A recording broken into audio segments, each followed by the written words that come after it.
নমস্কার, from kitchen ইউএসএর তরফ থেকে আপনাদের স্বাগত। আমাদের আমেরিকার বিভিন্ন জায়গায় দুর্গাপুজো শুরু হয়ে গেছে গতকাল থেকে।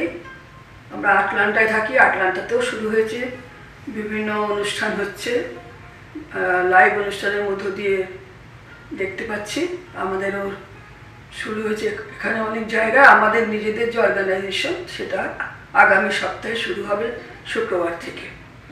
তা দুর্গাপুজোতে যেটা আমাদের সবচেয়ে বড় সেটা হচ্ছে আমরা আনন্দ করি। যদিও এবছর একটু নিরানন্দ, মনে দুঃখ আছে, তবু আনন্দ থেমে থাকে না, কারণ এই আনন্দের মধ্যে অনেকের জীবনের রোজগার থাকে। সেই জন্য এই আনন্দটা অনেকখানি বেশি, অনেকের কথা ভেবে। আজকে আমি যেটা করব সেটা হচ্ছে একটা রান্না যেটা আমরা ষষ্ঠীতে খাই। ষষ্ঠীতে আমাদের নিরামিষ খাওয়া, অতএব ষষ্ঠীর দিনের যে আমাদের খাওয়ার মেনু থাকে তার মধ্যে এইটাও থাকে, এটা হচ্ছে পনিরের তরকারি। তার আগে এই সময় যখন অনেক ফুল শুকিয়ে যায়, হ্যাঁ ঠান্ডা পড়ে গেছে, অনেক ফুল শুকিয়ে যায়, কিন্তু আমাদের দেশের যে ডালিয়া যেটা আমরা দেখেছি, যে চন্দ্রমল্লিকা দেখেছি, সেইটা কিন্তু এই সময় ফোটে। এবং সমস্ত পদ্ম ফুলের গাছ আছে, সেই পদ্ম ফুলের গাছেও পদ্ম ফুল ফোটে। এটা পুজোর আগে শরতের সময় ফোটে, সেটাও এখন ফুটছে। আর হচ্ছে কাশফুল। পুজোর যে সমস্ত চেহারা দেখে, গাছপালা, প্রকৃতি দেখে আমরা বড় হয়েছি সুদূর আমেরিকাতেও, কিন্তু সেগুলো সময় মতো সেই সময় সেগুলো ফুটে যায় বা আমাদের সঙ্গে দেখা যায়। আমরা আনন্দ অনুভব করি যে আমরা দেশের মধ্যে একটা আবহাওয়ার মধ্যেই আছি। তা আসুন রান্নাঘরে আমরা কি করছি। নিরামিষ যে পনিরের তরকারি সেটা করছি। আর আমাদের রান্নাঘরটাকেও না সাজানো নয়, সেই জন্য গাছের বা বাগানের যে ডালিয়া ফুল সেইটা দিয়ে সাজিয়েছি, যাতে অনুভব করতে পারি শরৎ এসেছে। এবং যদিও এটা শীতের ফুল, কিন্তু এখানে শরৎ সময় এটা ফোটে। কাজে কাজেই সেই ফুল দিয়ে সাজানো সেই বাগানও একটু নিয়ে যাব, যে ডালিয়া গাছগুলো কীরকম হয়েছে, অন্য গাছগুলি বা কেমন হয়েছে, সেটা দেখিয়ে রান্নাঘরে ঢুকে যাব। আজকে আমাদের আইটেম হচ্ছে পনিরের তরকারি, নিরামিষ। আসুন আমার সঙ্গে। এই ডালিয়া ফুলগুলো আমাদের গাছের, অনেক ডালিয়া হয়েছে। এখন অন্যান্য ফুলগুলো শীতের জন্য, একটু শীত পড়ে গেছে, শীতের জন্য মারা যাচ্ছে বা ম্রিয়মাণ হয়ে গেছে, কিন্তু ডালিয়া, চন্দ্রমল্লিকা এখন ফোটে। চন্দ্রমল্লিকা আরও কদিন পরে ফুটবে, কুড়ি এসে গেছে, ডালিয়াগুলো এখন আছে। আপনাদের ডালিয়া গাছগুলো দেখাচ্ছি। ডালিয়া গাছ, ফুল,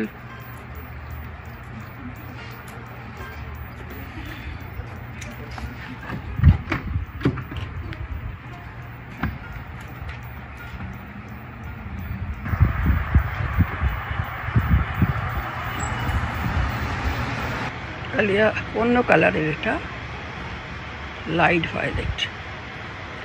ডালিয়া গাছ এত নরম, তাকে সোজা করে দাঁড় করিয়ে রাখাই মুশকিল।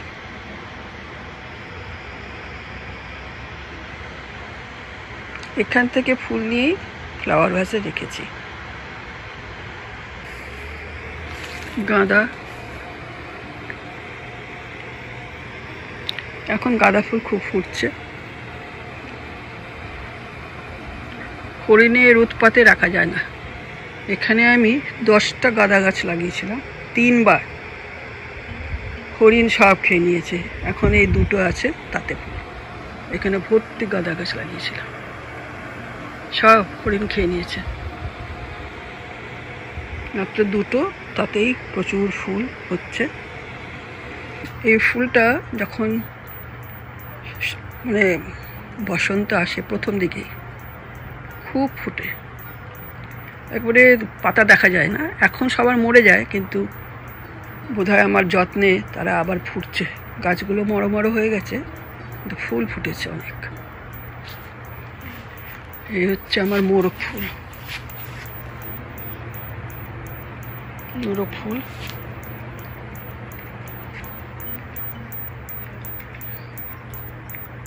জিনিয়া, গোলাপ ফুটছে। কদিন হরিণ আসেনি, সেই জন্য গোলাপগুলো দেখতে পাচ্ছি, নাহলে এতক্ষণে হরিণের পেটে চলে যেত।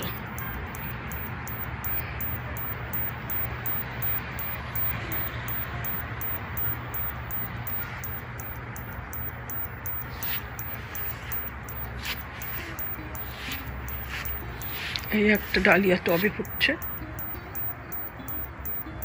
Pink dahlia.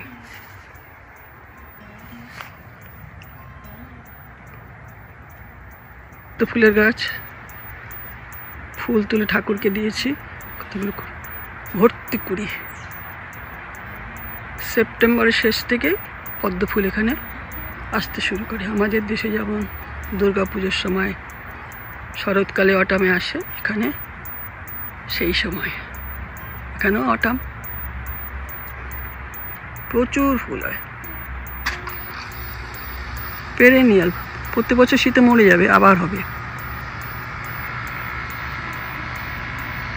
প্রচুর কুড়ি। আমি আজকে মটর পনির রান্না করব। এই মটর পনিরটা খুব হালকাভাবে করব, হালকা পনিরের তরকারি হবে। অনেক সময় আমাদের শরীর খুব রিচ রান্না নেয় না, এবং মনও চায় না রিচ রান্না খেতে। সেই সময় আমাদের একটু হালকা করে, একটু লাইট করে কোনো কিছু রান্না করতে হয়, এবং সেটা পুষ্টিকর হবে। মটর পনির সেরকমই একটি হালকা মটর পনিরের তরকারি, যেটা আমি আজকে করব। এইটা করতে আমার যা লাগবে তা হচ্ছে, প্রথমেই পনির এখানে আমি 200 গ্রাম নিয়েছি, এবং ভালো করে ধুয়ে হলুদ আর নুন দিয়ে আমি ঘন্টাখানেক মেখে রেখেছি। তারপরে নিয়েছি 1.5 খানা আলু, মিডিয়াম সাইজ, আর মটর নিয়েছি 1 বাটি, আর নিয়েছি হচ্ছে মশলা আমি ভিজিয়ে রেখেছি। এর মধ্যে সবই 4 চামচের মাপ। সেটা হচ্ছে 2 চামচ হচ্ছে জিরের গুঁড়ো, 2 চামচ ধনের গুঁড়ো, 1/2 চামচ হলুদের গুঁড়ো, 1/2 চামচ ড্রাই রেড চিলি পাউডারের গুঁড়ো, আর 1 চামচ হচ্ছে কাশ্মীরি লঙ্কার গুঁড়ো। এটা আমি 1 ঘন্টাখানেক আগে জল দিয়ে ভিজিয়ে রেখেছি মশলাটা। আর এখানে আছে কাসুরি মেথি 1 মুঠ নিয়েছি। আর এখানে আমি আদা গ্রেট করে রেখেছি, এই গ্রেট 1 চামচ, এটা হচ্ছে টেবিল স্পুনের 1 চামচ আছে। আর এখানে ফোড়ন হিসেবে দিয়েছি তেজপাতা, শুকনো লঙ্কা 2টো, আর 1 চামচ জিরে। আর এখানে আছে হচ্ছে, আমি টমেটো দেব না, দেব টমেটো সস। এই সসটা আমি নিজেই বাড়িতে তৈরি করেছি, কিচেন গার্ডেনে অনেক টমেটো হয়েছিল তাই দিয়ে। আর আমি কাঁচা লঙ্কা একটু দিতে ভালোবাসি, সেই কাঁচা লঙ্কা আছে বেশ কয়েকটা। আর যেটা আছে সেটা হচ্ছে হিং। নিরামিষ তরকারিতে একটু হিং দিলে ভালো হয়, আমি 1/4 চামচ হিং দেব। আর নুন মিষ্টি যার যেমন প্রয়োজন বা অভ্যস্ত সেইভাবেই দেবেন। আর আমি কতটা দেব, আমি যখন রান্না করব পরিমাণ বুঝে দেব, কতটা হচ্ছে সব মিলিয়ে সেই বুঝে আমি দেব। আর এই যে গরম মশলা 2 টিস্পুন দিয়েছি, সেটাও আমি ভিজিয়েই রেখেছি আলাদা করে। আর আমি গোটা গরম মশলা ব্যবহার করছি না। তেল হচ্ছে 4 টেবিল স্পুন দিয়ে শুরু করব, ভাজবো। এই সমস্ত করার পরে যদি তেল আর একটু লাগে দেব, আর যদি না লাগে একটু কমিয়ে দেব, সবই ডিপেন্ড করছে প্রয়োজন মতো। এখন আসুন আমি কি করি। আমি ফ্রাই প্যানটা বসিয়ে দিলাম, মিডিয়াম আঁচে রেখেছি হাই ফ্লেমটা। আর 4 টেবিল স্পুন আমি সাদা তেল দিয়েছি, ক্যানোলা অয়েল, এটাই এখানে ব্যবহৃত হয়। এখন আমি ওই পনিরগুলো সামান্য একটু লাইট করে ভাজব।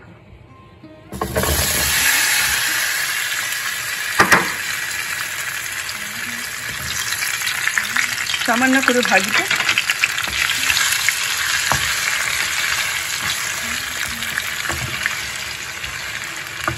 আর পাশে আমি জল গরম করে রেখেছি 2 চামচ সস দিয়ে, টিস্পুন জলটা ফুটিয়ে রেখেছি। আমি পনিরটা ভাজা হলে এই জলের মধ্যে দিয়ে দেব। পনিরটা আমি ভাজছি, ফ্লেমটা একটু হাইতে দিই। বেশি ভাজলে শক্ত হয়ে যাবে, সেই জন্য একটু বুঝে শুনে ভাজবো। আর একটু ভাজলে গন্ধটা ভালো হয়, খেতে ভালো হয়।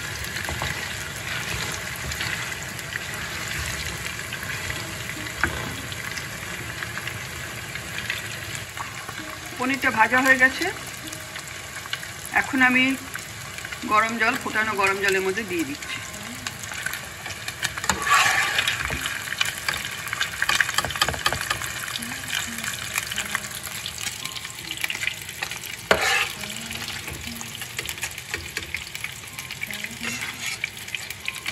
পনিরটা গরম জলে দিয়ে দিলাম, এবার ঢাকা দিয়ে দিচ্ছি। যা তেল আছে সেই তেলটাই থাকলো, এখন আর দিচ্ছি না আমি। এখন আমি ফোড়ন দিচ্ছি। তেজপাতা দিলাম, জিরে দিলাম, শুকনো লঙ্কা দিলাম। এটা একটু ভাজা হলে আমি আলুটা দিয়ে দেবো।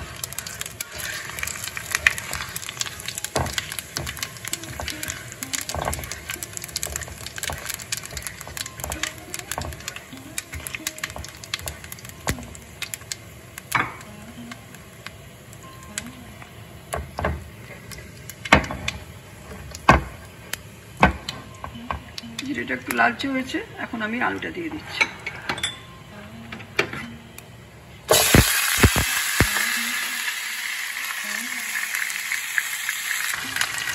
আলুটা ভাজতে দিলাম। আলুটা ছোট করে কেটেছি, কিন্তু পনিরের সঙ্গে পড়ে গেলে না সেদ্ধ হতে সময় লাগবে, সেই জন্য আমি এখন ঢাকা দিয়ে দিচ্ছি। একদম সিমে দিয়ে ঢাকা দিয়ে দিলাম। তাহলে আলুটা একদম সেদ্ধ হলে আমি বাকি রান্নাটা করব। আলুটা একদম ভাজা হয়ে গেছে, নরম হয়ে গেছে।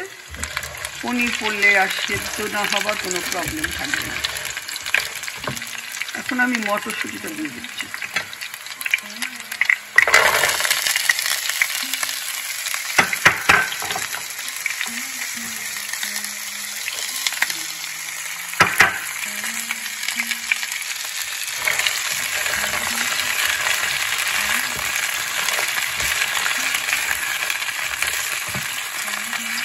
এর সঙ্গে আদা দিয়ে দিচ্ছি, 1 টেবিল স্পুন আদা দিলাম গ্রেট করে।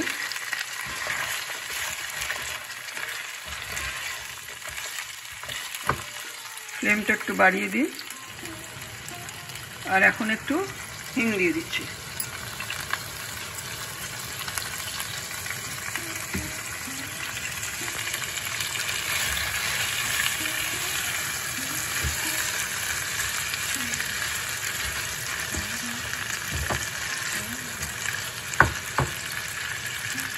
এবার মশলাটাও দিয়ে দিই, ভিজিয়ে রেখেছিলাম সব মশলাগুলো।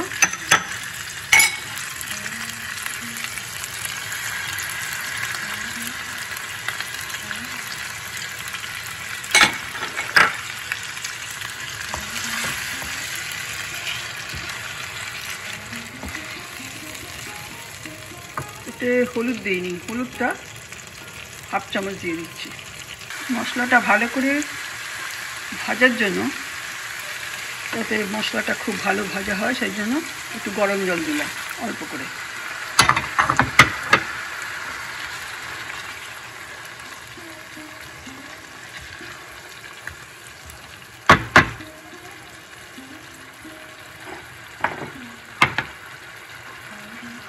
এখন একটু সল্ট দিয়ে দেবো, যা পরিমাণ আছে 2 টিস্পুন আমার সল্ট লাগবে।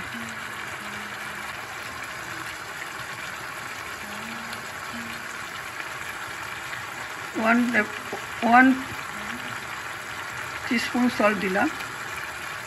আর সল্টটা পরে দেবো, যেখানে ওই পনিরটা গরম জলে ভিজিয়ে রেখেছি তাতে সল্ট দেওয়া আছে, ওই সল্টের জলটা খানিকটা দেবো, সেই জন্য এখন আর সল্ট দেব না। এখন 1 টিস্পুনই থাক।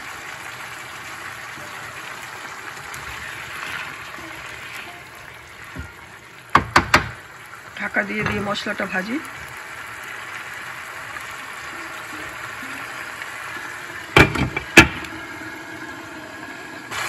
মশলাটা ভাজা হচ্ছে, এখন একটু হাইতে করে দিই।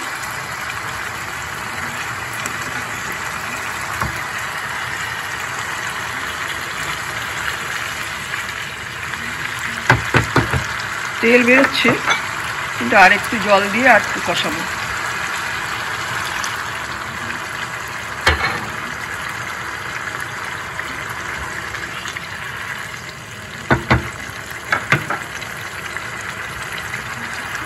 এখন এর মধ্যে আমি লঙ্কা আর টমেটো সসটা দিয়ে দেবো।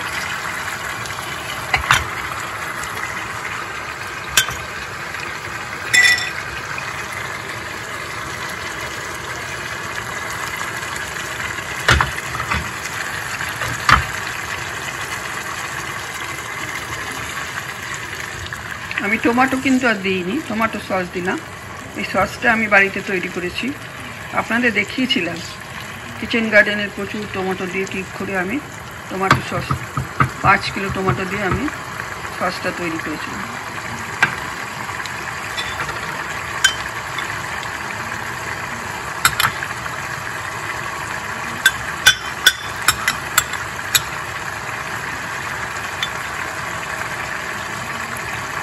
সসটা দেওয়াতে রঙটা সুন্দর হবে, একটু ঢাকা দিয়ে দেবো, পরে জলটা দেব।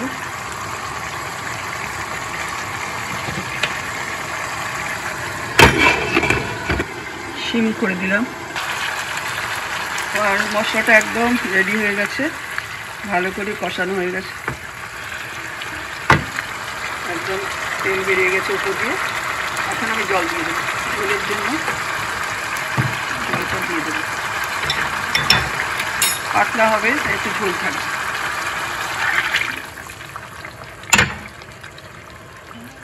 এটা ফুটে গেলে তারপরে আমি পনিরটা দেব, তারপরে আমি মিষ্টিটা দেব। আমি 1 টিস্পুন সল্ট দিয়েছিলাম, আর একটু ওই সল্টের জলটাও একটু দিয়েছিলাম, আর 1 টিস্পুন সল্ট দিচ্ছি, কম কম। এবার আমি সুগার দিয়ে দিচ্ছি, সুগার দেব 3 দেব, 3 স্পুন দেব, টিস্পুন 1 2 3। নিরামিষ রান্না একটু মিষ্টি মিষ্টি হয়, তাই 3 টিস্পুন ভরে ভরে আমি সুগার দিই।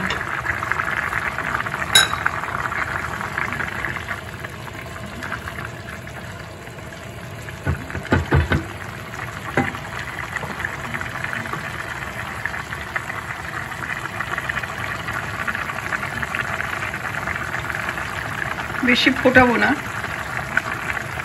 আর পনিরটা আমি নুন হলুদ দিয়ে মেখে রেখেছিলাম 1 ঘন্টা, তারপর ভেজেছি, তারপরে সেটা আমি গরম জলে দিয়েছি। দেখুন পনিরটা একদম নরম, একদম তুলতুলে নরম। সেই জন্য অনেক সময় আমরা পনির না ভেজেই খাই, পাছে শক্ত হয়ে যায়। কিন্তু আপনারা এভাবে করবেন যে হলুদ নুন দিয়ে খানিকক্ষণ মেখে রেখে তারপরে ভেজে অল্প করে ভাজবেন, তেলে ভালো ডুবো তেলে, তারপর গরম জলে দিয়ে দেবেন, ফুটন্ত গরম জল, নুন সল্টে দেওয়া, তাহলে পনির একদম শক্ত হবে না, এদিকে ভাজার যে স্বাদটা সেটাও পাওয়া যাবে।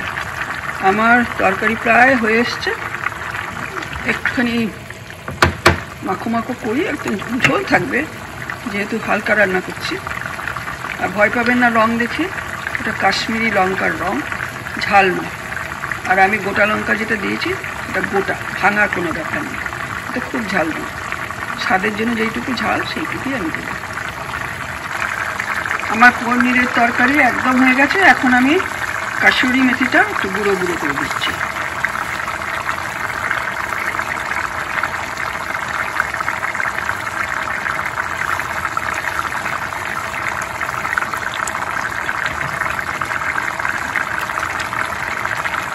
টেবিল স্পুন দিয়েছি।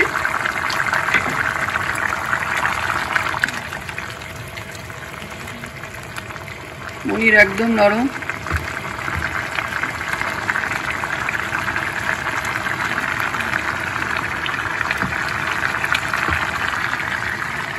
দেখুন পনির একদম নরম। যাতে পনিরটাকে ভয় পেয়ে ভাজবেন না, এরকম করবেন না। ভাজলে একটা সুন্দর গন্ধ হয়। নুন হলুদ মাখিয়ে অল্প ভাজবেন, তারপরে গরম জলে দিয়ে দেবেন। পনির একদম নরম থাকবে। আমার রান্না হয়ে গেছে, আমি একটু পরে দেখাচ্ছি। আলু মটর পনিরের তরকারি, হালকা তরকারি। এতে আমি ঘি দিইনি, অনেক গরম মশলা দিইনি, পেঁয়াজ রসুন দিইনি, কিছুই দিইনি। খুব হালকা করে মটর পনিরের তরকারি করেছি কাসুরি মেথি দিয়ে, কাসুরি মেথির পাতা দিয়ে। আপনারা করবেন, নিশ্চয়ই আপনাদের ভালো লাগবে। আপনারা খেয়ে জানাবেন। আমাদের রান্নাটা হয়ে গেল, কীরকম লাগলো আপনারা এভাবে করে দেখে আমাকে জানাবেন। যদি ভালো লাগে তবে শেয়ার করবেন, কমেন্ট করবেন, সাবস্ক্রাইব করবেন, আর বেল বাটনটা অবশ্যই ক্লিক করবেন। তাহলে আমাদের যা কিছু আপনাদের কাছে চলে যাবে।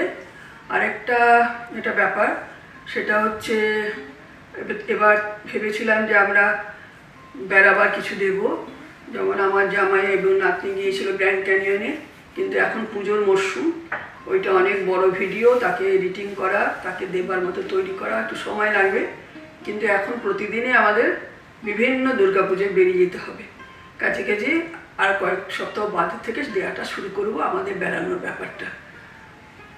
ভালো থাকবেন, পুজো আপনাদের ভালো কাটুক, আনন্দে কাটুক, আপনারা সুস্থ থাকুন।